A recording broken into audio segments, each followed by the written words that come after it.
This episode is brought to you by the Weather Channel. What does the Weather Channel app share in common with a personal trainer and a life coach? It's an ally on your quest to wellness. What you do with its insight is up to you. Like running an extra mile when air quality is good, or checking your allergy forecast so not even ragweed can disrupt your chi. It's more than a weather app. What in the weather are you waiting for? Be a force of nature with the Weather Channel app.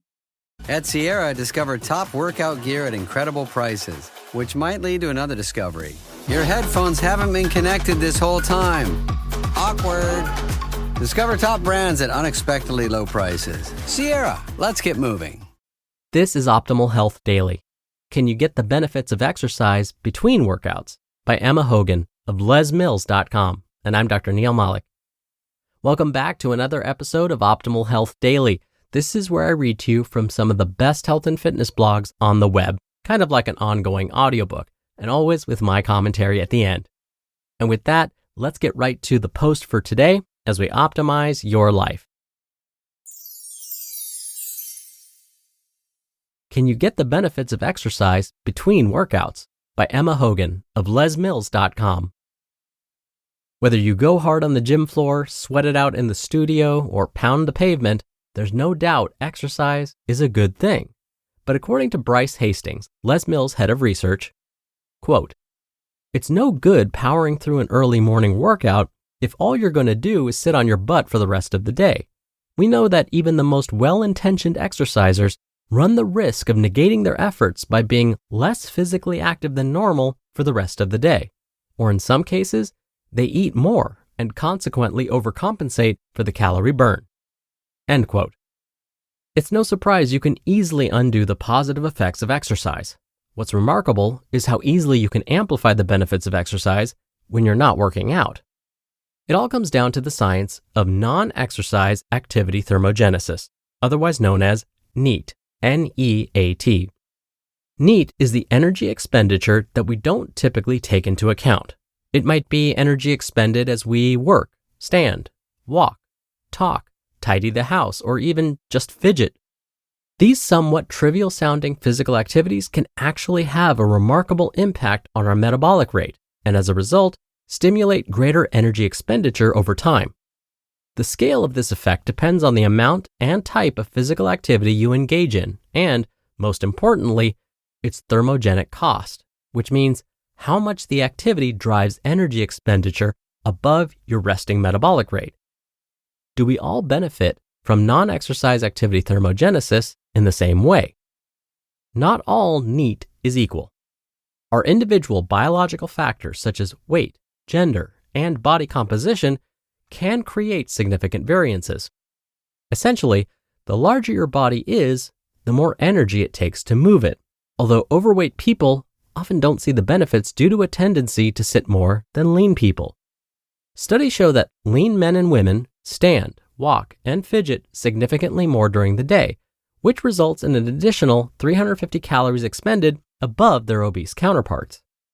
Environmental factors such as culture, wealth, and work setting can also have a big impact. Those engaged in manual labor tend to have a high NEAT, while levels of wealth and industrialization appear to decrease NEAT. According to researcher Dr. James Levine of the Mayo Clinic, who has studied the NEAT effect, it can vary between two people of similar size by up to 2,000 calories a day. A typically healthy individual can burn around 330 calories a day, but it is possible for NEAT to burn between 700 and 1,000 calories per day. Is this something you should measure?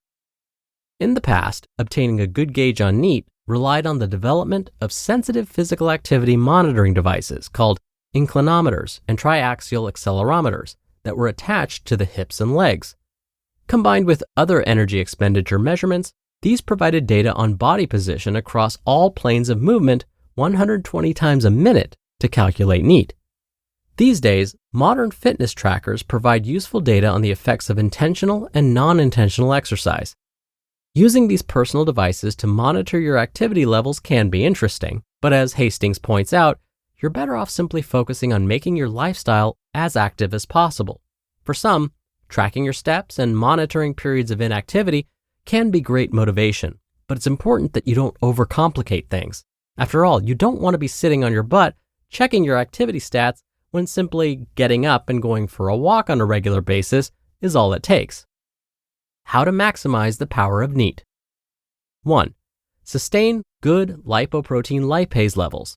Lipoprotein lipase is a key enzyme when it comes to converting fat into energy. Lipoprotein lipase levels will drop when you are sedentary, but by moving regularly throughout your day, you can keep lipoprotein lipase levels stable and support your body to burn fat. 2. Be cleaner and tidier. Switch monotonous lethargic tidying for a more enthusiastic approach to everyday chores, and you'll send your NEAT through the roof. Embrace opportunities to sweep and vacuum, reorganize cupboards, or simply get out and weed your garden. Not only is it great for your body, it's good for your mental health too. 3. Make your workday work. Take the stairs. Stand when you're at your desk.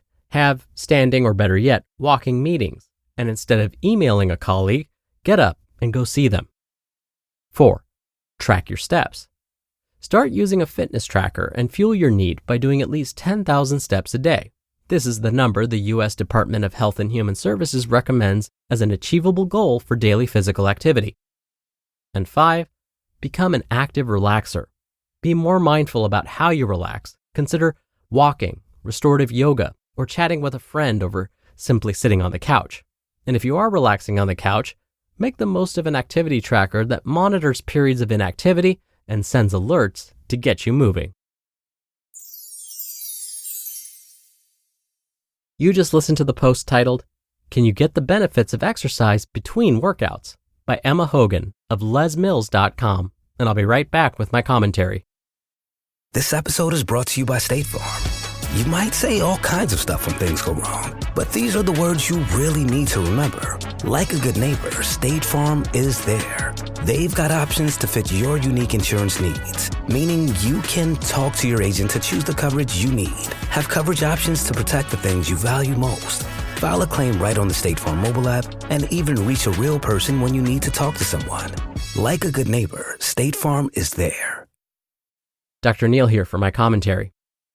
I want to go back to the 5 suggestions today's author, Emma, shared about maximizing the power of non-exercise activity thermogenesis, or NEAT. Specifically, suggestion number 4, tracking your steps. Emma was correct in that the recommendation for most people is to try and get in 10,000 steps a day. But 10,000 steps a day can seem like a lot. It can seem like so much that it can discourage us from even tracking our steps in the first place. We may not want to know how little we move each day.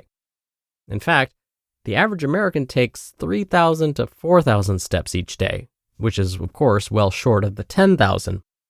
But here are a couple of things to remember. First, if 10,000 steps a day feels intimidating, I get it. Remember, today's author, Emma, said, don't overcomplicate things. We don't want to become hyper-obsessed about even the number on our step tracker.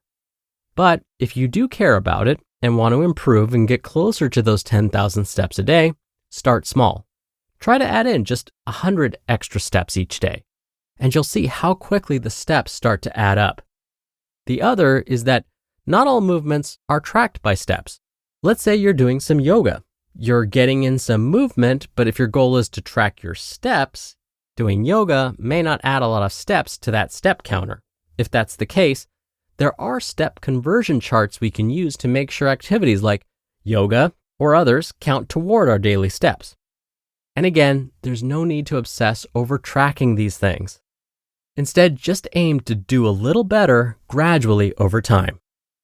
All right, that'll do it for today. Don't forget, I'll be back here tomorrow for our usual Friday Q&A, so definitely stay tuned for that, where your optimal life awaits.